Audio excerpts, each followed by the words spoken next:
ಎಲ್ರಿಗೂ ನಮಸ್ಕಾರ. ಇವತ್ತು ನಾನು ನಿಮಗೆ ಮೊಟ್ಟೆ ಕೋಳಿ ಸಾಂಬಾರು ಹೇಗೆ ಮಾಡ್ಕೊಳ್ಳೋದು ಅಂತೇಳಿ ಸಿಂಪಲ್ ಆಗಿ ತಿಳಿಸ್ಕೊಡ್ತಾ ಇದ್ದೀನಿ. ಇದಕ್ಕೆ ಬಹಳ ಕಮ್ಮಿ ಇಂಗ್ರೀಡಿಯೆಂಟ್ಸ್ನ ಉಪಯೋಗಿಸ್ಕೊಂಡು ನಾವಿಲ್ಲಿ ಎರಡು ರೀತಿ ಹೇಗೆ ಮಾಡ್ಕೊಳ್ಳೋದು ಅಂತೇಳಿ ತಿಳಿಸ್ಕೊಡ್ತಾ ಇದ್ದೀನಿ. ಮೊದಲಿಗೆ ಒಂದು ಮಿಕ್ಸರ್ ಜಾರ್ನ ತೊಗೊಂಡು ಶುಂಠಿ, ಬೆಳ್ಳುಳ್ಳಿ, ಚಕ್ಕೆ, ಲವಂಗ, ಏಲಕ್ಕಿ ಎಲ್ಲದನ್ನು ಸ್ವಲ್ಪ ಪ್ರಮಾಣದಲ್ಲಿ ಹಾಕ್ಕೊಳ್ಬೇಕಾಗುತ್ತೆ. ಇಲ್ಲಿ ನಾನು 1/4 kg ಮೊಟ್ಟೆ ಕೋಳಿ ಇದೆ. ಅದಕ್ಕೋಸ್ಕರ ನಾನಿಲ್ಲಿ ಒಂದು ಈರುಳ್ಳಿ ಚಿಕ್ಕದು, ಹಾಗೆ ಸ್ವಲ್ಪ ಬೆಳ್ಳುಳ್ಳಿ, ಶುಂಠಿ, ಏಲಕ್ಕಿ, ಚಕ್ಕೆ, ಲವಂಗ ಇದಿಷ್ಟನ್ನು ಹಾಕ್ಕೊಂಡು ನಾವು ಚೆನ್ನಾಗಿ ರುಬ್ಕೊಳ್ಬೇಕು. ನೋಡಿ, ಈ ರೀತಿಯಾಗಿ ಅದನ್ನು ನಾವು ಪೇಸ್ಟ್ ಮಾಡಿ ಇಟ್ಕೋಬೇಕು. ನಂತರ ಒಂದು ಕುಕ್ಕರ್ನ ಬಿಸಿ ಮಾಡೋದಕ್ಕೆ ಇಟ್ಕೊಂಡು ನಾನಿಲ್ಲಿ 1 ಚಮಚದಷ್ಟು ತುಪ್ಪನ ಹಾಕ್ಕೊಳ್ತಾ ಇದ್ದೀನಿ. ನೀವು ಬೇಕಿದ್ರೆ ಎಣ್ಣೆ ಅಥವಾ ಬೆಣ್ಣೆ ಕೂಡ ಉಪಯೋಗಿಸ್ಕೊಳ್ಬೋದು. ನಾನಿಲ್ಲಿ 1 ಚಮಚದಷ್ಟು ಎಣ್ಣೆನ ಅಂದರೆ ತುಪ್ಪನ ಹಾಕ್ಕೊಂಡು, ನೀವು ಬೇಕಿದ್ರೆ ಎಣ್ಣೆ ಹಾಕ್ಕೊಂಡು ಅದನ್ನು ಕಾಯೋದಕ್ಕೆ ಬಿಡಬೇಕು. ಇದು ಚೆನ್ನಾಗಿ ಬಿಸಿ ಆದ ನಂತರ ನಾವಿಲ್ಲಿ ಏನು ಚಿಕನ್ನೆಲ್ಲ ಚೆನ್ನಾಗಿ ತೊಳೆದು ಇಟ್ಕೊಂಡಿರ್ತೀವಲ್ಲ ಅದನ್ನು ನಾವು ಇದಕ್ಕೆ ಹಾಕ್ಕೊಳ್ಬೇಕು. ಅದನ್ನು ನೀಟಾಗಿ ಕ್ಲೀನ್ ಮಾಡಿ ಇಟ್ಕೊಂಡಿರುವಂಥ ಮೊಟ್ಟೆ ಕೋಳಿಗಳನ್ನ ನಾನು ಇದಕ್ಕೆ ಹಾಕ್ಕೊಳ್ತಾ ಇದ್ದೀನಿ, ಪೀಸಸ್ನ. ನಾನು ತೋರಿಸ್ತಾ ಇರೋ ಮೆಥಡಲ್ಲಿ ಒಂದ್ಸಲ ಟ್ರೈ ಮಾಡಿ, ತುಂಬ ರುಚಿಯಾಗಿರುತ್ತೆ ಮತ್ತು ಈ ವೆದರ್ಗಂತೂ ಇದು ಬೆಸ್ಟ್ ಅಂತಾನೆ ಹೇಳ್ಬೋದು.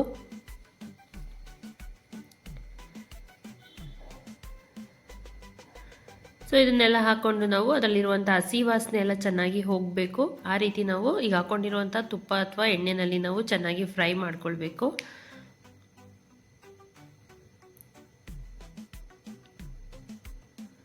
ಎಲ್ಲದನ್ನು ನೀಟಾಗಿ ಮಿಕ್ಸ್ ಮಾಡ್ಕೊಳ್ತಾ ಅದನ್ನು ನಾವು ಫ್ರೈ ಮಾಡ್ಕೊಳ್ಬೇಕಾಗತ್ತೆ.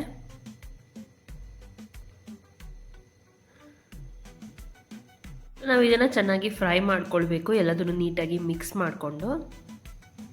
ನಂತರ ನಾನು ಇದಕ್ಕೆ ಸ್ವಲ್ಪ ಕೆಂಪು ಮೆಣಸಿನ್ಕಾಯಿ ಪುಡಿನ ಹಾಕ್ಕೊಳ್ತಾ ಇದ್ದೀನಿ. ಇದರಲ್ಲಿ ನನಗೆ 1 ರಿಂದ 1.5 ಚಮಚದಷ್ಟು ಕೆಂಪು ಮೆಣಸಿನ್ಕಾಯಿ ಪುಡಿ, ಹಾಗೆ ಸ್ವಲ್ಪ ಅರಿಶಿನ, ಹಾಗೆ ಸ್ವಲ್ಪ ಗರಂ ಮಸಾಲೆ. ಈಗ ಆಲ್ರೆಡಿ ನಾವು ರುಬ್ಕೊಳ್ಳೋದಕ್ಕೂ ಕೂಡ ಚಕ್ಕೆ, ಲವಂಗ, ಏಲಕ್ಕಿ ಹಾಕ್ಕೊಂಡಿರೋದ್ರಿಂದ ಗರಂ ಮಸಾಲ ಪೌಡರ್ ನೋಡಿ ಹಾಕ್ಕೊಳ್ಳಿ. ಯಾಕೆ ನಾನಿಲ್ಲಿ 1 ಚಮಚದಷ್ಟು ಧನಿಯಾ ಪುಡಿನ ಕೂಡ ಹಾಕ್ಕೊಳ್ತಾ ಇದ್ದೀನಿ. ಇದನ್ನೆಲ್ಲ ಹಾಕ್ಕೊಂಡಿದ ನಂತರ ನಾವು ರುಬ್ಬಿಟ್ಕೊಂಡಿರುವಂಥ ಮಸಾಲೆನ ಕೂಡ ಹಾಕ್ಕೊಳ್ಬೇಕು.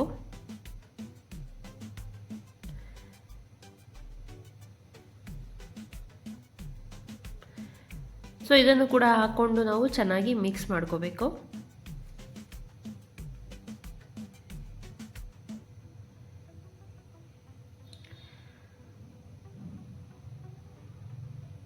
ಸೊ ಇವಾಗ ಎಲ್ಲದನ್ನು ನೀಟಾಗಿ ಮಿಕ್ಸ್ ಮಾಡಿಕೊಂಡು ನಾವು ಹಾಕಿರುವಂಥ ಮಸಾಲೆ ಆಗಿರ್ಬೋದು, ಪುಡಿಗಳು ಎಲ್ಲರದ್ದು ಹಸಿ ವಾಸನೆ ಹೋಗೋ ತನಕ ನಾವು ಇದನ್ನೆಲ್ಲ ಚೆನ್ನಾಗಿ ಫ್ರೈ ಮಾಡ್ಕೋಬೇಕು.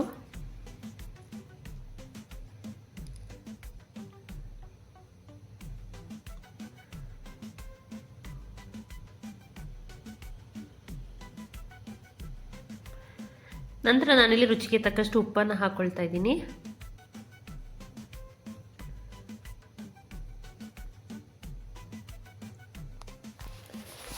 ಸೊ ಉಪ್ಪನ್ನು ಹಾಕ್ಕೊಂಡು ನಾವು ಚೆನ್ನಾಗಿ ಎಲ್ಲದನ್ನು ಮಿಕ್ಸ್ ಮಾಡಿಕೊಂಡು ಅದರಲ್ಲಿರುವಂಥ ಹಸಿ ವಾಸನೆ ಹೋಗಿ ಅದು ಎಣ್ಣೆ ಬಿಟ್ಕೊಂಡು ಬರೋ ತನಕ ನಾವು ಫ್ರೈ ಮಾಡ್ಕೋಬೇಕು.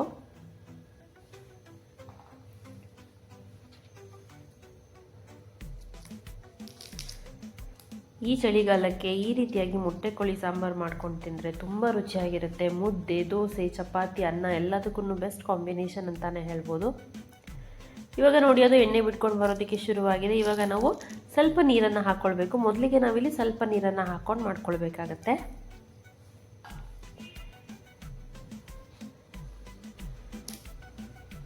ಸೊ ಎಲ್ಲದನ್ನು ಮಿಕ್ಸ್ ಮಾಡಿಕೊಂಡು ಅದನ್ನು ಕುದಿಯೋದಕ್ಕೆ ಬಿಡಬೇಕು.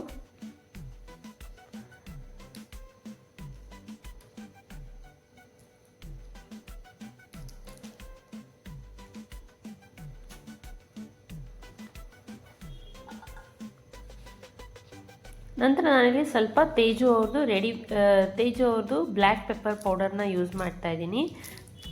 ನೀವು ಬೇಕಿದ್ರೆ ಮನೆಯಲ್ಲಿ ಇರುವಂಥ ಪೆಪ್ಪರ್ ಪೌಡರ್ನ ಕೂಡ ಯೂಸ್ ಮಾಡ್ಬೋದು. ಅದನ್ನು ಕೂಡ ನಾವು ಇಲ್ಲಿ ಸ್ವಲ್ಪ ಹಾಕ್ಕೊಳ್ಬೇಕು.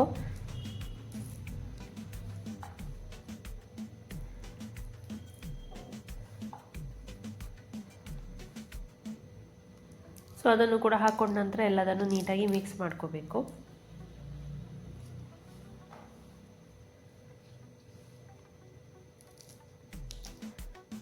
ನಂತರ ನಾವೇನಿಲ್ಲಿ ಮೊಟ್ಟೆ ಕೊಳಿದು ಮೊಟ್ಟೆಗಳಿರುತ್ತೆ ಅದನ್ನೆಲ್ಲ ನಾವೀಗ ಅದನ್ನು ಸಪ್ರೇಟಾಗಿ ಕೊಟ್ಟಿರ್ತಾರೆ ನಮಗೆ, ಅದನ್ನು ನಾನಿಲ್ಲಿ ಆ್ಯಡ್ ಮಾಡ್ಕೊಳ್ತಾ ಇದ್ದೀನಿ.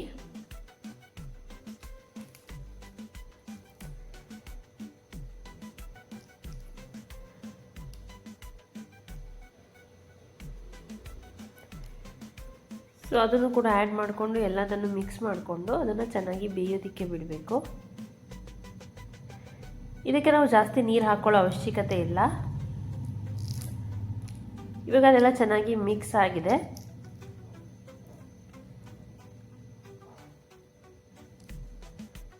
ಸೊ ಅದು ಚೆನ್ನಾಗಿ ಮಿಕ್ಸ್ ಆದಮೇಲೆ ನಾವು ಇದಕ್ಕೆ ಕುದಿಯೋದಕ್ಕೆ ಶುರುವಾದಾಗ ನಾವು ಲಿಡ್ಡನ್ನು ಕ್ಲೋಸ್ ಮಾಡಿ ಇದನ್ನು ನಾವು 3 ವಿಷಲ್ನ ಬರ್ಸ್ಕೊಳ್ಬೇಕಾಗುತ್ತೆ. 3 ಇಂದ 4 ವಿಷಲ್ನ ನಾವು ಬರ್ಸ್ಕೋಬೇಕು. ಅಂದರೆ ಚಿಕನ್ ಚೆನ್ನಾಗಿ ಬೇಯೋ ತನಕ ನಾವು ಅದನ್ನು ಬೇಯಿಸ್ಕೊಂಡು ನಂತರ ನೋಡಿ ಈ ರೀತಿ ವಿಷಲ್ನ ತೆಗೆದ್ರೆ ನಮಗೆ ಇಲ್ಲಿ ಡ್ರೈ ಫ್ರೈ ರೆಡಿ ಆಗಿರುತ್ತೆ. ನೋಡಿ ಈ ರೀತಿಯಾಗಿ ಯಾರಿಗೆಲ್ಲ ಸಾಂಬಾರು ಇಷ್ಟ ಆಗಲ್ಲ ಅವರು ಈ ರೀತಿ ಮಾಡ್ಕೊಳ್ಬೋದು. ನೋಡಿ ಇವಾಗ ಡ್ರೈ ಫ್ರೈ ರೆಡಿ ಆಗಿದೆ. ನಾನು ಇದನ್ನು ನಿಮಗೆ ಹೇಗೆ ಸಾಂಬಾರು ಮಾಡ್ಕೊಳ್ಳೋದು ಅಂತ ತಿಳಿಸ್ಕೊಡ್ತೀನಿ.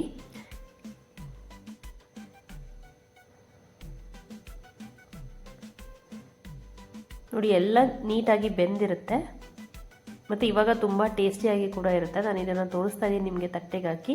ಈ ರೀತಿ ಬೆಂದಿರುತ್ತೆ. ಇದನ್ನು ನಾವು ಹಾಗೆ ಕೂಡ ತಿನ್ಬೋದು, ತುಂಬ ರುಚಿಯಾಗಿರುತ್ತೆ ಈ ರೀತಿ ತಿನ್ನೋದಕ್ಕೂ. ಯಾರಿಗೆಲ್ಲ ಸಾಂಬಾರು ತಿನ್ನೋದಕ್ಕೆ ಇಷ್ಟ ಇಲ್ಲ ಅವ್ರು ಆ ರೀತಿ ಮಾಡ್ಕೊಳ್ಬೋದು. ನಂತರ ನಾವು ಇದಕ್ಕೆ ಒಂದು ಮಸಾಲೆನ ಆಡಿಸಿ ಹಾಕ್ಕೊಂಡ್ರೆ ಸಾಂಬಾರು ಕೂಡ ರೆಡಿಯಾಗುತ್ತೆ. ಇವಾಗ ನಾನಿಲ್ಲಿ ಕಾಯಿ ಚೂರುಗಳನ್ನು ಹಾಕ್ಕೊಳ್ತಾ ಇದ್ದೀನಿ.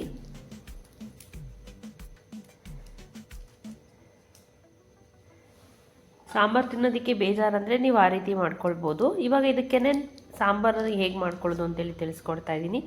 ಇವಾಗ ಒಂದು ಮಿಕ್ಸರ್ ಜಾರಿಗೆ ತೊಗೊಂಡು ನಾನಿಲ್ಲಿ ಸ್ವಲ್ಪ ಕಾಯಿ ಚೂರುಗಳನ್ನು ಹಾಕ್ಕೊಂಡಿದ್ದೀನಿ. ಹಾಗೆ ಟೊಮೆಟೊನ ಹಾಕ್ಕೊಂಡು ಇದನ್ನು ಕೂಡ ನುಣ್ಣಗೆ ರುಬ್ಕೊಳ್ಬೇಕು. ನೋಡಿ ಈ ರೀತಿಯಾಗಿ ಅದನ್ನು ನಾವು ಚೆನ್ನಾಗಿ ನುಣ್ಣಗೆ ರುಬ್ಕೊಳ್ಬೇಕು. ಸೊ ಈ ರುಬ್ಬಿರುವಂಥ ಮಸಾಲೆನ ನಾವು ಈಗ ಆಲ್ರೆಡಿ ಬೇಯಿಸಿಟ್ಕೊಂಡಿರುವಂಥ ಚಿಕನ್ಗೆ ಆ್ಯಡ್ ಮಾಡ್ಕೋಬೇಕು.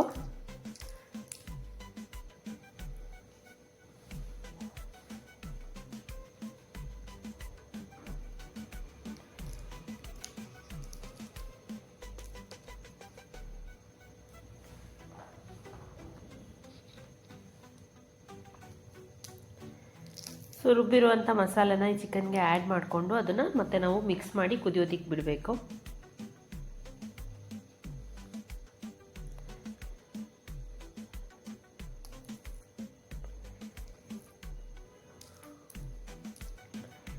ಇವಾಗ ಅದೆಲ್ಲ ಚೆನ್ನಾಗಿ ಮಿಕ್ಸ್ ಆಗಿ ಕುದಿಯೋದಕ್ಕೆ ಶುರುವಾಗಿದೆ.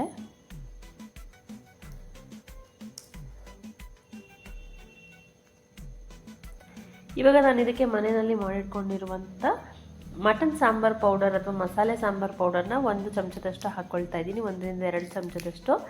ನೀವು ನಿಮ್ಮ ಮನೆಯಲ್ಲಿ ಎಷ್ಟು ರೆಗ್ಯುಲರ್ ಆಗಿ ಎಷ್ಟು ಸ್ಪೂನ್ಸ್ನ ಯೂಸ್ ಮಾಡ್ತೀರಾ ಮಟನ್ ಸಾಂಬಾರ್ ಪೌಡರ್ ಅದನ್ನು ನೀವು ಹಾಕ್ಕೊಳ್ಬೋದು. ಇಫ್ ಇನ್ ಕೇಸ್ ಅದಿಲ್ಲ ಅಂದರೆ ನೀವು ಮತ್ತೆ ಎಕ್ಸ್ಟ್ರಾ ಸ್ವಲ್ಪ ರೆಡ್ ಚಿಲ್ಲಿ ಪೌಡರ್ ಮತ್ತು ಧನಿಯಾ ಪೌಡರ್ನ ಕೂಡ ಹಾಕ್ಕೊಳ್ಬೋದು.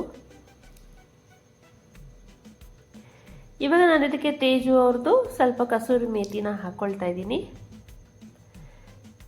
ಇದನ್ನು ಹಾಕೋದ್ರಿಂದ ನಮಗೆ ತುಂಬ ರುಚಿಯಾಗಿ ಬರುತ್ತೆ ಚಿಕನ್ ಸಾಂಬಾರ್. ಮೊಟ್ಟೆ ಕೋಳಿ ಸಾಂಬಾರ್ಗಂತೂ ನೀವು ಯಾವಾಗಲೂ ಕಸೂರಿ ಮೇಥಿ ಹಾಕಿದ್ರೆ ತುಂಬ ಟೇಸ್ಟಿಯಾಗಿರುತ್ತೆ. ಇವಾಗ ಮತ್ತೆ ಲಿಡ್ಡನ್ನು ಕ್ಲೋಸ್ ಮಾಡಿ 1 ವಿಷಲ್ನ ನಾವು ಬರ್ಸ್ಕೊಳ್ಬೇಕು. ಈಗ ಆಲ್ರೆಡಿ ಚಿಕನ್ ಬೆಂದಿರುತ್ತೆ, ಇನ್ನೂ 1 ವಿಷಲ್ನ ಬೇಯಿಸ್ಕೊಂಡ್ರೆ ಇನ್ನೂ ತುಂಬ ನೀಟಾಗಿ ಬೆಂದಿರುತ್ತೆ. ಸೊ ಇವಾಗ ಕುಕ್ಕರ್ ಓಪನ್ ಮಾಡಿದ್ರೆ ರುಚಿಯಾದ ಮೊಟ್ಟೆ ಕೋಳಿ ಸಾಂಬಾರು ರೆಡಿಯಾಗಿದೆ.